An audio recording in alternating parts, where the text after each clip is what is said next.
Welcome to Global Work Awareness. Join us, meet our new guest, and let's learn and be a legend together. Welcome. Do you mind introducing yourself and tell us what you do, please? Yes, my name is James King'aru Mwangi. I'm a chess enthusiast and a sports entrepreneur. I am based in Nairobi, Kenya, and here is where I have my own company, EPITOME School of Chess. We are basically tasked to do talent search and nurture talents in the youths and the kids for a better future. And how long have you been teaching chess? I've been teaching chess since around 2015, and through the journey, I have been able to see most of the students actually performing and being great in whatever they do. Currently, we have been able to produce Africa champions, not only the national, but when you reach now, you are producing continental champions. It shows there's something you're doing right. Some of them have gotten scholarships and support in the academic and opportunities that they have got.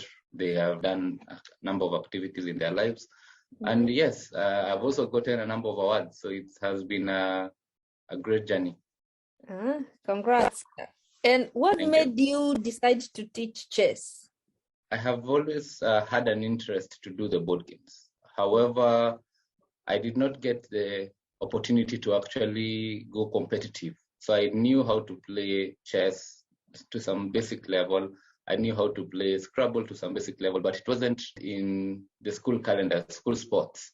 Yeah. So, and up to now, we are still trying to push so that the board games are considered just the same way the track games or the field games. You know, there are those sports that tend to dominate.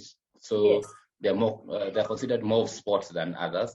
However, that's how, when I joined university, I got the opportunity to now go professional with chess. And I thought, why not go and train others so that I give the same opportunity to those who are not having it. And I started community initiatives in the outskirts of Nairobi and Machakos counties.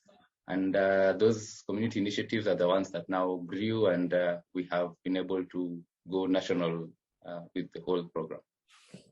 So did you learn how to play chess in university? Yes, I learned now the whole chess to totality in university. So I joined chess a little bit late, and that's how I decided I'll be a trainer for the juniors and the youth, so that I'm able to ensure that the kids are able to start using their talents while they are still young. It's an opportunity I didn't get, but I thought, why not then share that opportunity with somebody else when they are younger. Oh, yeah, that's nice, yeah. And what skills or training are crucial to play chess or teach chess? In everything that you do, there are those who just do them because they have seen others do, and they are just blindly joining something for the fun of it, or they have an interest in it. However, for me, I have always had this goal to, in anything that I do it to my level best. So I always thought of, if I'm doing it, I have to do it right. And I started with going for seminars. There are seminars organized by FIDE. FIDE is the world governing body for chess. So they have had seminars either online or be it physical in Uganda or Zambia. There are several countries that I've actually gone to where I actually got the training to become a better trainer. And the first time I got the training was in 2015. In Kampala, and at that point I was able to be ranked as a national instructor by the World Chess Body. So that title went a long way. I came back to Kenya. I continued with my initiatives. At that point, I was still in university, so I was balancing my tasks between still studying and doing the community initiatives.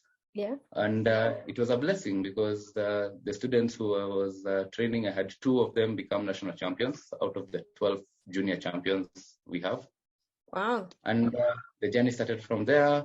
By 2016, I had 4 national champions. By 2017, the number was still growing, like half the national team was mine. And it has always been a journey of many blessings. And I have seen that you can actually nurture anyone to become talented, provided you have the right resources and you are able to do it right. So it's about the structure that you set. And I believe that is what has actually been able to put me here, the discipline and the interest in what I do. And how can you describe your typical day or week? Being in chess is unique because this is more of like sport oriented. However, we work with organizations, other organizations. We have students who join our academy and we train them. So we set either it's one-on-one home training or they come to one of our centers. And also we have institutions. So my day to day is different on various days depending on the schedule. There are days we have school trainings, so we go to the institutions and we do train them. So we have agreed on the timelines and all that. And then there are days I will be going to the office so that we still have those students who come to our centers. We still have other programs that we are doing online. So it's more of the days vary. And again, I believe being that this is my own initiative and this is my own job, you know, when you are the CEO, you don't have the 8 to 5 preference. Sometimes you'll be at the workplace very early, sometimes you'll leave late. So days might vary. However, it's always happy thing for me to see that I'm able to actually impact change in somebody's life. And what inspires you about being a chess trainer? One thing that inspires me to in all that we do, and especially in the chess training, is seeing that we're able to train juniors and kids from humble backgrounds, from the rural areas or the outskirts, places that normally you'll find people don't consider that talents or talented kids can be in such areas. You know, there's that assumption that the privileged or those who have access to internet, those who have access to the good resources, then have a better chance of performing. However, through the whole program, I have actually noticed that it's more of the structure. And when we started with the community outreach. And now, yes, we still go to the institutions and we are now embracing all the juniors. So we are outreaching to everyone, the privileged or the less privileged. However, the main thing for me is always to see that we're able to have the life of that junior become better, because some of them become champions and actually now they get privileges from the government by becoming national champions. Others, they might not everyone can be a champion, but they will get the virtues from chess. The junior will be able to now have a better problem solving skill, or they'll be able to be critical thinkers, they'll be able to be patient in whatever they do. They learn the virtues that everything they do has consequences, and those virtues are able to go a long way in their life. So not for everyone, it might not be that everyone will be a champion, but there's something they will go with it in their life, and that's the most important thing. And considering Kenya or Africa as a whole at the moment, chess is quite a new game. It's not as developed as the other games. Yes. How do you motivate others to join the training? Because yes, juniors are playing, but they also need somebody qualified to train them in the right way. The main thing that I have always ensured is by doing trainings right. And one thing I've always, personally, it might be in my own small scale, but we ensure that we do the community outreaches in various places. As we speak, we are planning a program in the VOI and another program in the sides of Garissa.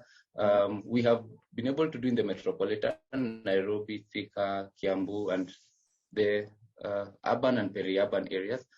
And we are still doing it in our small scale. We are grateful that through the initiatives, we have been able to get the media sometimes come and showcase what we are doing.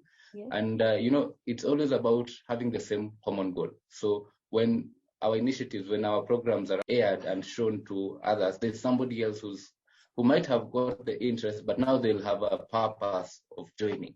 So it's about joining hands and ensuring that we all show the benefits of every initiative that is happening. And the other thing I believe is through the awards that I've been able to get, I was awarded, class of 2021, I was awarded by Forbes as Forbes Africa 30 under 30 Achiever. And, you know, sometimes people might tend to be lukewarm and not be decisive of whether they want to do a certain sport or whether it will be beneficial to them or their kids and all that. But when they start seeing that actually there are benefits, they're able to now consider. And I believe the awards, be it from the Kenya government 2020, amidst the COVID issues, I was awarded as top 35 under 35 youth of the year in sports. And by the time the government awards you and then Forbes comes and awards you, then people are able to see that actually there's something good there. And I believe it's all about being able to convince everyone, the masses, and show them that this is possible. For me, I was able to turn my hobby and my passion to a career. And I also believe the youths and the kids out there can also do the same. It's all about whatever passion you have, whatever hobby you have, dedicate your time in it. Definitely you have to balance. Sometimes that's one other thing I've always noticed with the youth. Then they have a lot of love with something, a lot of passion with whatever hobby they have, and then they want to neglect their academics or whatever. You have to still balance the two. And sure, it can take you places. Personally, I can say that talent and my own hobby has been able to take me this far. And currently, I'm Africa's youngest FIDE instructor. A FIDE instructor is, after you become a national instructor, then you can become a world chess instructor. So these recognitions are normally given by the World Chess Body. So being a FIDE instructor is a great honor. I think we are around 5 of us in Kenya. I'm the youngest and also youngest in Africa. And also there's this perception that we always told that don't put all your eggs in one basket. So I also wanted to grow the sport. So apart from just being a trainer, I also wanted to make chess a better sport. And I joined arbitration. Arbitration is like being a referee or a judge, adjudicator in now chess. So my journey in arbitration as well has been one of many blessings. So I'm currently Africa's youngest international arbiter. When the year was starting, I was in Poland arbitrating the World Rapid and Blitz, where all the best grandmasters were there. And very soon there's the World Olympiad coming up. And yes, I'll definitely be honored to offer my services and my skills and expertise in arbitration there as well. So these are small opportunities that showcase that in everything that you do, provided you do it right and you're able to show that you're able to offer your best, people give you the opportunities. And that's one crucial thing that the youth need to know. Do everything with the level that you can do. So you train others to be chess instructors? Yes. So one thing I've always noticed is you cannot, when you light somebody else's candle, that doesn't make your candle light less bright. So I've always known that in everything that I do, I'm able to groom others. It actually helps make the world a better place since we'll be more of us. And even with my own chess academy, EPITOME School of Chess, I use the youths as the trainers. I use the youths as the arbiters. I have been able to groom a number of chess sportsmen around me, and those who sometimes approach me with the interest to become a coach, an instructor, or an arbiter. So I've been able to ensure that I give them the helping hand and show them the way to grow in their own path, because who knows, they might actually even be greater than where I have reached. And that's one thing I actually faced a big hurdle when I was starting. When I was starting, I tried to reach out to a number of top coaches in Kenya, and a number of them were just either not ready to help or get some time, maybe when you do a number of initiatives and we see you're big enough, But I have always thought that maybe if I got the help, things would have been faster for me. And that helped me a lot to know that everything you can do, you can actually do without getting help. However, I don't want to create the same narrative for others, that they'll say, James was here, he was the national coach at this point, or James was the best arbiter at this point, but he didn't groom anyone, he didn't do anything. So I have really ensured that I change the narrative and change the script. And I know I have so many coaches who are actually doing very well. Actually now, some of the best schools in Kenya are being trained by my fellow colleagues. Some of the best arbiters are people who I was able to groom from scratch. And that's the happiness in me. Not only now training the best players, be it junior or senior, but also see that I'm able to groom and nurture the best arbiters and the best trainers. So currently we have a number of top coaches coming up, and I'm happy to always see that where they needed the help, I was able to offer.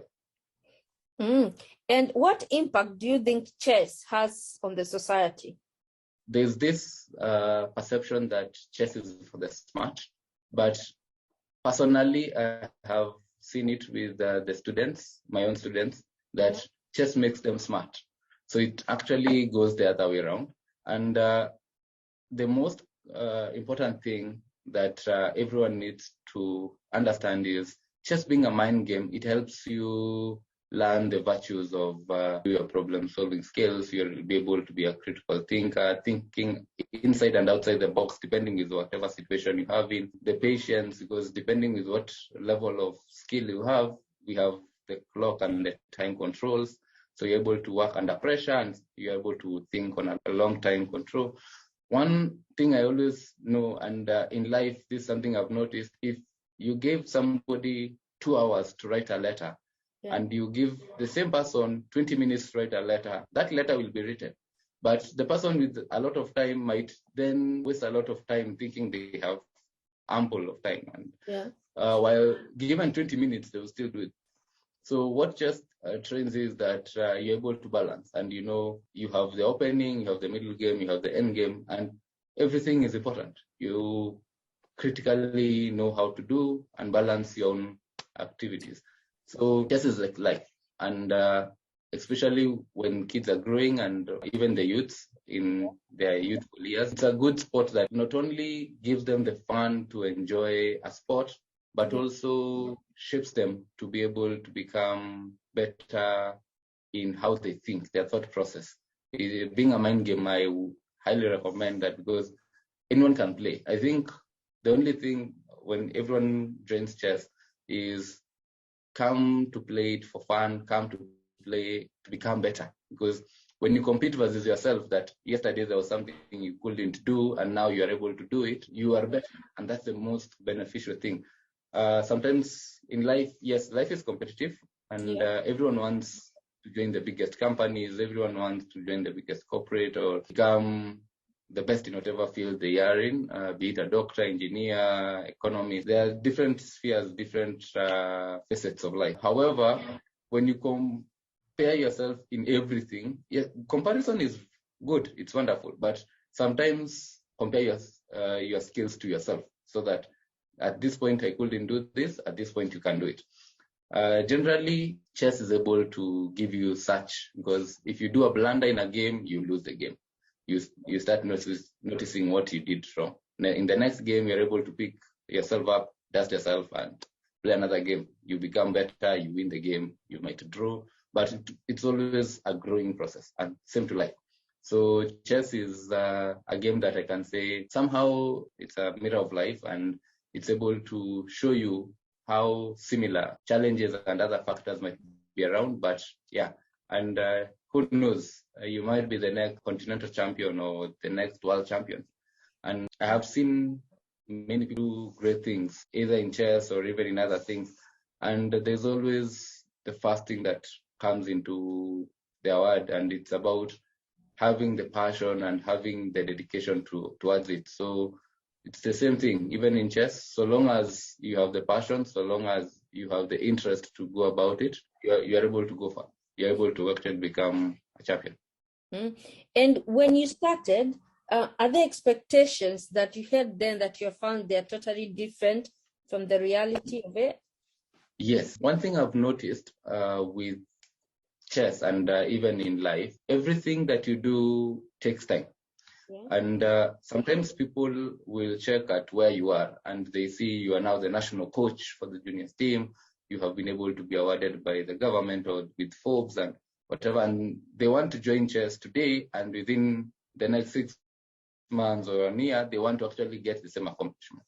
Personally, when I joined, I started with the community initiatives, and my interest at that point was simple: to be able to give the kids and the youth in the communities a new sport where they would meet and play and have fun. Within the first year, we were able to take them to a number of tournaments. They started actually performing very well, and that enabled me to seek for support. And very grateful to the then Chess Kenya chairman who came through and actually supported the team to some great length. Some events he was able to sponsor. He is called Mr. James King'aru. He's currently running Mini Chess Kenya. And he was able to really offer a helping hand when I needed him. And that really enabled my juniors to get the opportunities. At that point, when they started performing, I started changing our goal, because now, apart from now making them have a new sport and become good at it, we started aiming at becoming national champions. So one thing I always noticed is you're either growing or you're dying. So there is no plateau in life. Immediately you notice that in whatever you are doing, there's no growth, there's nothing that is happening. You just know the next thing that might happen is a downfall. So at every point, whenever I thought we have reached the highest at that goal, we always created a new target and a new ambition. So we started with building the interest. We then changed our idea. I was able to now change the concept, and we started practicing to become national champions. I was able to get the national champions from 2015 up to date. But now the concept that happened was, the initial idea was be able to become good up to the national level. We became national. I had 2 national champions in 2015, 4 national champions in 2016. And by 2017, now I was able to now plan with my students that we're not working to become national champions. You're already there. And even if you're not there, we have been able to show you that it's possible, because your fellow students from the same community, from the same rural area, have been able to become up to national champions. And we started working to become continental champions. And true to the word, by 2017, I actually got my first Africa champion. And you see that in every concept, it was always about purpose and a goal. So we set our targets, our goals very clear. And personally, I was able to now agree that this is where I want us to be, and definitely sell the same vision, sell the same idea to my own students. And even seeing them reach these levels has always been great. By 2017, we went to the first World Olympiad for the under-16 teams. In Ahmedabad, India. And yes, it was a great exposure for the students. And it was a great exposure. At the same time is when I was appointed as the national coach for the juniors team. It made me the youngest national coach in Kenya, because at that point I was around 24 years. And yes, I've been able to see that with that, every time we reach at a certain point, we always set a new target. At times, there are goals we have set and they have really taken a while to actualize, but that only means there's something we're either doing wrong or there's something that we are doing and we need to just adjust to how we are doing it. One saying that I've always seen and I always know is you can't do the same thing 2 or 3 times and expect different results. So long as you're doing the same thing, then you know the result will be the same. So we have always been able to learn from our own doings, from our own activities. And when we see something is not working or did not work as we expected, then we become dynamic. And that made my programs actually very successful. Seeing that I've been able to produce the best schools nationally in Kenya from 2015 to date is a clear testament that it's doable and it's workable. Currently, I'm also doing a number of initiatives with other community-based organizations and working towards doing bigger programs, not only now in Kenya, but also in East Africa and Africa at large. And that's the same goal, share the same opportunities to all the youths in Africa, and who knows, we can even spread it to the world. There are countries that are really doing well, and that's why we also want to bring Africa. That we'll also be able to ensure that the same opportunities that are out there, an African child, an African youth can actually still get them. And what do you wish would change in the chess world? So far, I have seen a lot of growth. Currently, this year, 2022, is a unique year in chess. This is the time we are doing the continental elections and the world chess elections. Yeah. So, you know, any electioneering period, there's usually so much that is happening. Everyone is trying to show how good they are and all that. Yeah. So a number of things are happening. Yeah. However, being in chess for this while, I've been able to see opportunities come. Yeah. When I was joining chess, we hardly had many Kenyans or Africans joining the Kenya team, for instance. I will speak from where I am.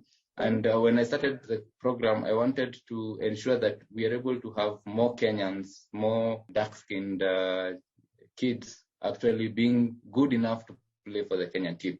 Not that they get the opportunity because they are Kenyans or they are dark-skinned, but they get it because of how good they are in the sport. And we were able to now make that happen. Through that, we were able to push for the government to give recognition. I'm happy that now like in Kenya, we have the sports fund. Yeah. So provided the child is able to do well, they are able to be supported. Yeah. There's still a lot. You find the government and other stakeholders still consider other sports. You'll find athletics or rugby or football getting a bigger chunk of the share. Yeah. However, that's one thing that definitely I would really wish the government would consider and even offer more opportunities for the Kenyan board games or even other sports that might look still growing. But yes, that support is what will give the difference between how big they can grow. Yeah. And in chess-wise, so far there's a lot that is happening. World chess has really improved, and we are having a number of opportunities. Definitely, in everything, there's always room for improvement. Yeah. And I believe there are greater things that are coming. We have been able to petition and actually discuss with the people in the offices, and I believe there are more opportunities. Yeah, this year there will be the Chess Olympics, Chess Olympiad in Chennai, India, and I know there are bigger discussions that are happening about growing the opportunities in Africa and other lesser countries in the world. Yeah. But yes, that discussion is already there, and I know it's always about the awareness. It's always about showing where we are and what can actually be done. Okay. As we wind up, what advice would you give somebody who wants to join chess, even if they're not juniors or just anybody who wants to join chess? One thing I'll say is chess is for everyone. The beauty of chess, everyone can actually play chess, whether you are 5, 6 years old or you are actually 60, 70, or even 80 years and above. The beauty of it, we have chess championships for the juniors, for the seniors, and actually for the elderly. So we have chess for the 50 years plus and 65 years plus. That shows there is that inclusion that even the elderly can play, and they actually play very well. We have so many who played at that age. And chess for the juniors, we have said it severally. It gives them a lot of benefits for creative thinking, problem-solving skills, and all that. When it comes to the seniors, it helps them to balance their life, and it helps them to even have more friends. It's a networking sport. Because in chess, apart from just being a sport, everyone in chess, normally you'll find they have other careers. So when we go for a tournament or when we go for a certain event, you'll notice I'll be an economist, there's somebody's a doctor, there's somebody's an engineer. And through such networking, there's always deals that people make and all that. So it's also a social sport where people come and network, and you can discuss other things apart from just the game.